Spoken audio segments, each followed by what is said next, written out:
He left. Okay, great. They're not in the hearing on Bill 5824. So that leaves Representative Morgan's bill and Representative McLaughlin's bill. So we'll go with Representative Morgan's bill first. And that is Bill 5891. Thank you, Chairman. You're welcome. I put this bill in as part of a package that would reduce the pressure on municipalities to continuously raise property taxes. So it's part of the municipal spending reduction package.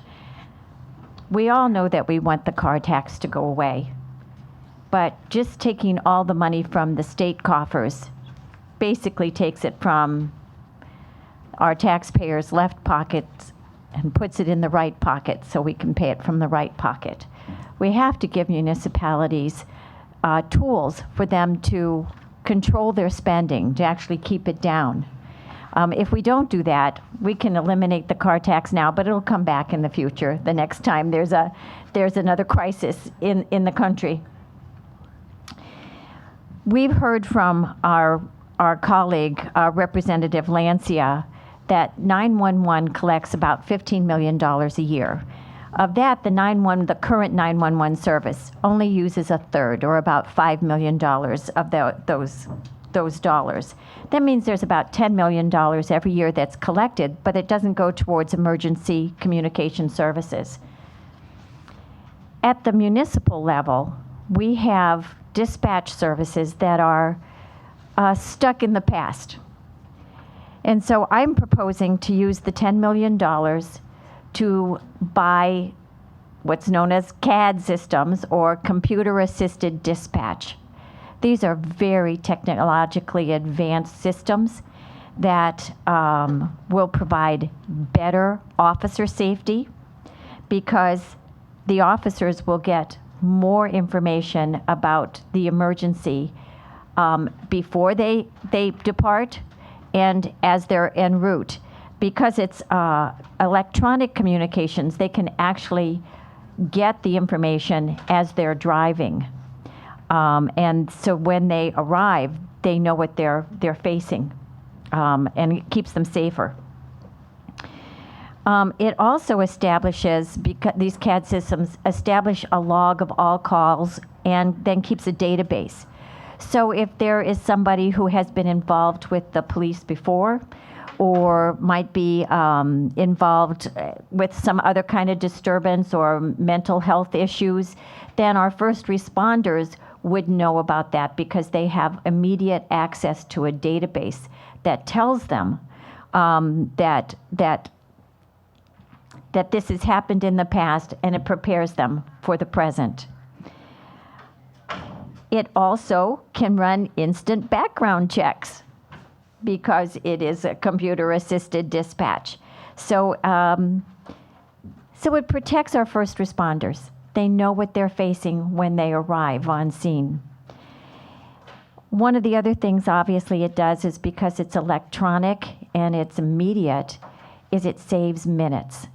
I see you, Rep. Morin, over there. He's a firefighter, and he knows that minutes make a difference in people's lives when they're hurt.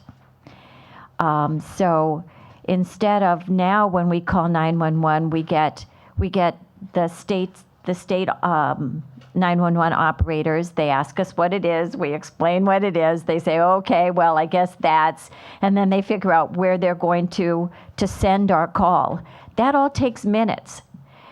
In this case, it would go immediately to the appropriate source. It saves time.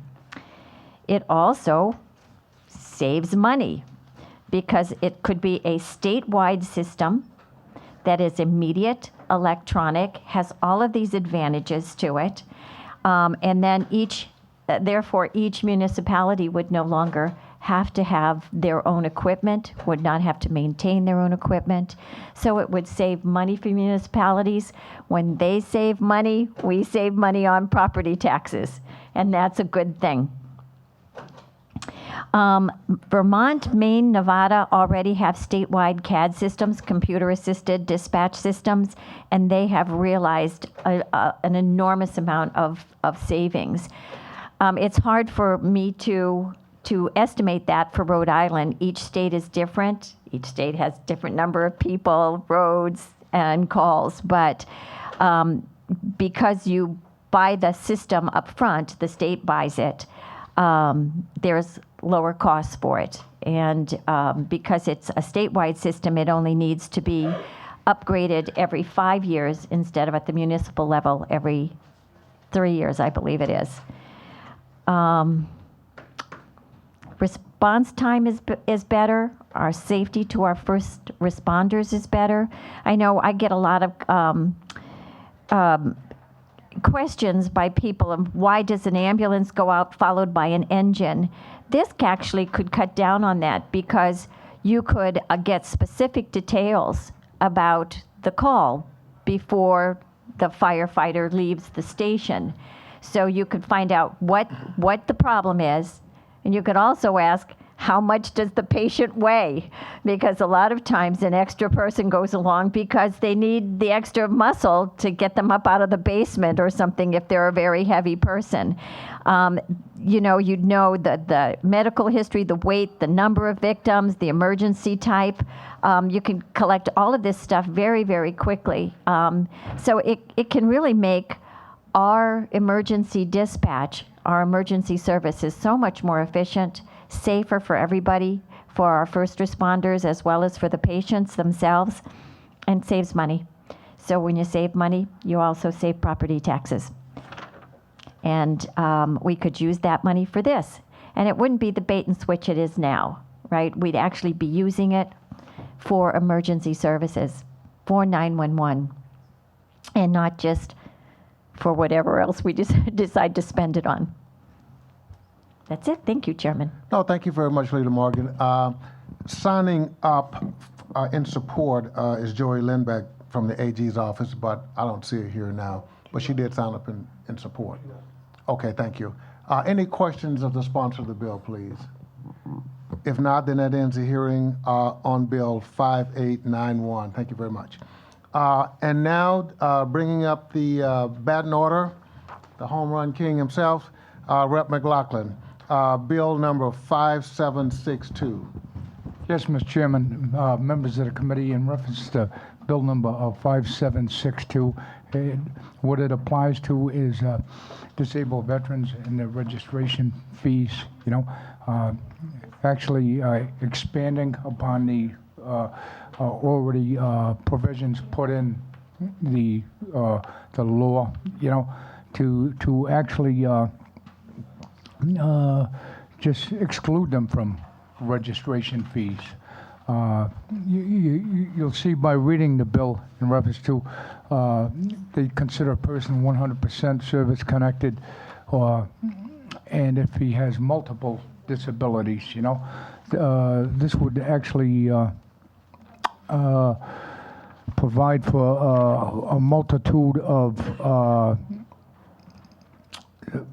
service connections that could be multiplied to make it 100%, So I would ask this committee to just look at our veterans, I would also state, many of our veterans are overseas now, okay? Basically, a lot of them have been torn up by IEDs, okay? They had a military license and it didn't cost them anything. It cost them, they paid dearly, you know what I'm saying? But the same consideration should be taken when we come back home. With that said, I ask you to consider passing this legislation. Thank you. Thank you very much. Are there any questions of the sponsor of that bill, please? Okay, if not, then that ends the hearing on Bill 5762. If there's no other business before the Finance Committee, we are adjourned. Thank you.